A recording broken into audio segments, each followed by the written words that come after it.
Sharing information on a timely issue. That's how one New York paper, the Journal News, defended publishing the names and addresses of gun permit holders in 2 New York counties following the Newtown shootings. That's what they did. It was a move that sparked outrage, even prompted one angry blogger to post the addresses of the newspaper's staff. My next guest is trying to prevent the same thing from happening next door in New Jersey. Assemblyman Dave Rible joins me now from Philadelphia. Good morning. Good morning, Cal. Thank you. Thanks for being here. Assemblyman, you're sponsoring a bill to prevent the names of gun owners from being published in your state. What are your concerns? Primarily, it's a public safety issue. My main concern is getting this information out, the actual names, addresses, the types of weapons.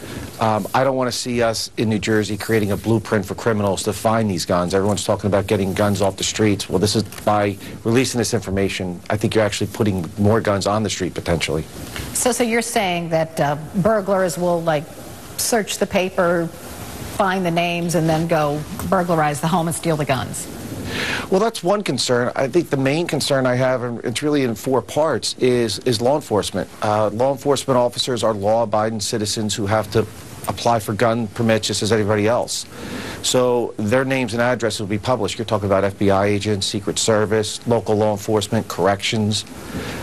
Those people are concerns. Our domestic violence victims who get weapons to protect themselves, then find their names printed in a newspaper, their names and addresses for their abuser to come back and find them.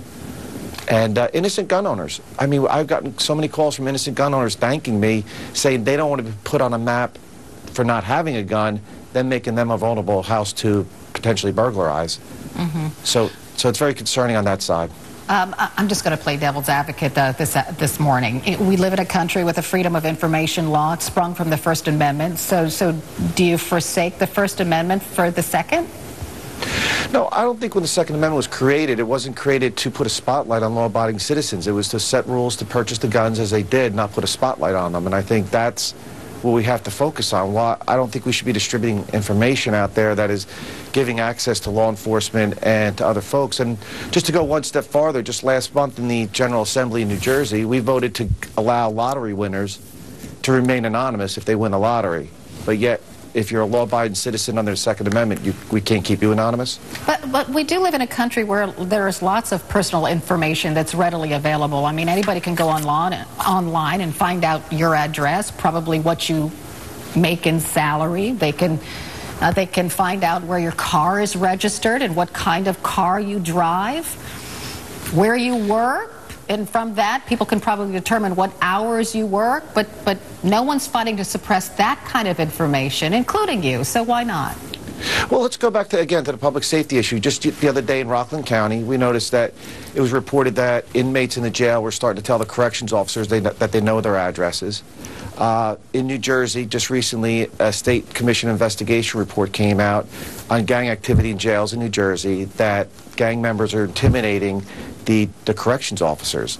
So this information is being published. We're putting these people at jeopardy. And I just think that... Just going back to that information, I mean, if I'm a burglar, right, I'd probably want to know what that person does for a living and when they're not home. And I can easily find out that kind of information right now. A burglar is one thing. A criminal looking for retaliation is a completely different thing. I think we have a responsibility to keep law enforcement safe as the best way possible and not divulge their information. As things have changed now with the internet, more information is available. I don't think we need to be giving the criminals the tools. I think we need to be taking the tools away from them. David Rible, Assemblyman, thank you so much for being with us this morning. We appreciate it.